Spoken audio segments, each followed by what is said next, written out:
guys, I'm Kylie and this is Fangear.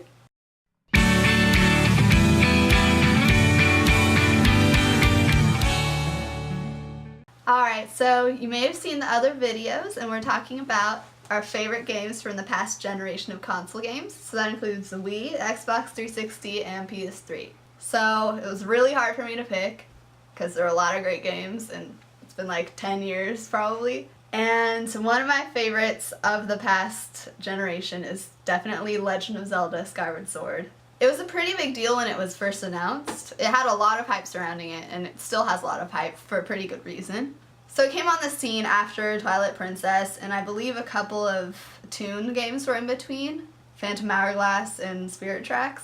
And it kind of introduced this really cool new style that a lot of people are excited about, and some people were like, oh, this is ugly, but can't please everyone. First of all, it just came on the scene with this fusion of Wind Waker style with the cell shading and Twilight Princess. That just kind of set it apart off the bat from other Zelda games. It was introduced with the official Nintendo timeline for Zelda, which was a huge deal when it came out. That just told us where everything fell in the realm of the Zelda universe.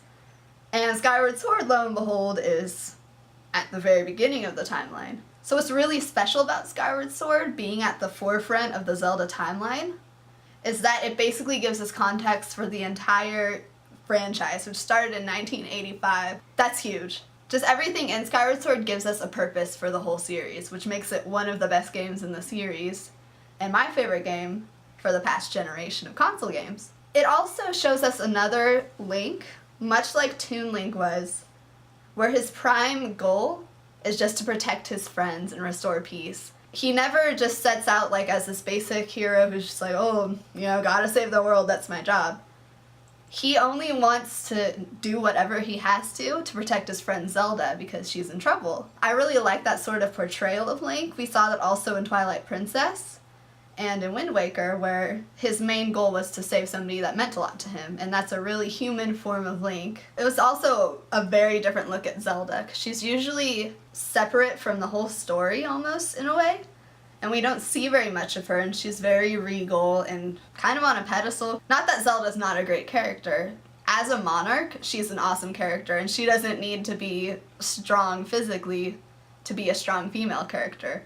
Zelda here, though, is seen in a much more vulnerable state, even though she is revealed to be the human incarnate of the goddess Hylia, who created the three goddesses, Nehru, Furore, and Din, who then propagated the entire series, which is also another really big deal.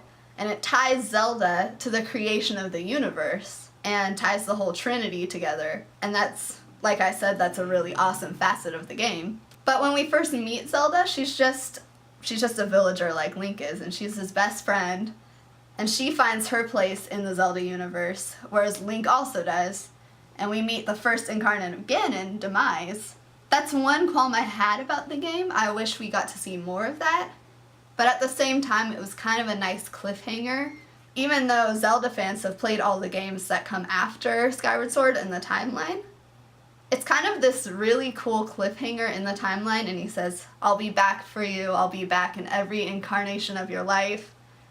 And that's the beginning of Ganon, that's the beginning of the natural born holder of the Triforce of Power. Aside from all of that, it's just aesthetically absolutely beautiful. The character design is one of my favorite facets of the game.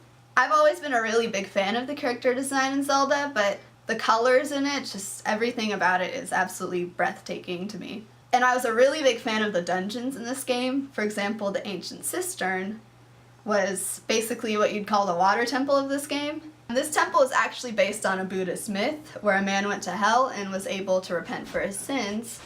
So he's able to send a rope back into the living world, and a bunch of zombies and other dead people tried to follow him back up but end up falling back down to hell, which is actually the part where you have to climb a rope back into the main temple and a bunch of zombie bokoblins follow you up. Just a little cool trivia because I feel like so much thought went into the temples in this game, in the dungeons. I just absolutely adored almost everything about this game. I'm not really a completionist, but I even did the side quests in this game because they put so much thought and detail into all the characters in this game. Like in your hometown Skyloft, every character has a name and a purpose, and they have things about their life that actually matter to the overall content of the game. And it was very reminiscent of Majora's Mask, where you had to do the masked quest if you wanted the Fierce Deity mask. There was sort of a payoff to doing it, but for me the biggest payoff was getting to see so much development outside of the main characters. So it's definitely hard for me to pick a favorite Zelda game ever because there's so many, but this was definitely my favorite game of the past generation of console games. Alright guys, thank you for watching, like and favorite, and if you have any comments, questions, concerns, or you just want to talk about your favorite Zelda games, leave it in the comments. Thank you!